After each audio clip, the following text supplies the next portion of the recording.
শুভ দুপুর বন্ধুরা, সবাই কেমন আছো? আশা করি সবাই ভালো আছো, আমিও ভালো আছি।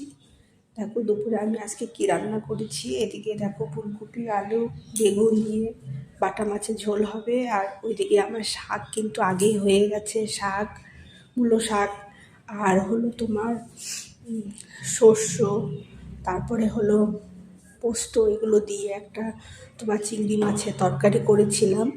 তো তোমার দাদা তো ওটা দিয়ে খেয়ে নিয়েছে, অনেক দেরি হয়ে গেছে রান্না করতে আজকে, তাই তোমাদের মধ্যে ওগুলো আমি তুলে ধরতে পারিনি, কিন্তু ওটা আমি লাইভে দেখিয়েছিলাম।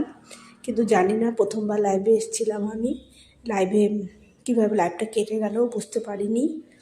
আর এ দেখো এদিকে আমি এই ঝোলটা বসিয়ে দিয়েছি, ঝোলটা এখনও ফোটেনি। ফুটলে পরে এই দেখো আমি নিজে হাতে যে জিরেটাকে ভেজে রেখে বাটা করে রাখি, এটা দিয়ে আমি নামিয়ে দেবো। টাটা, বাই বাই, সবাই ভালো থেকো।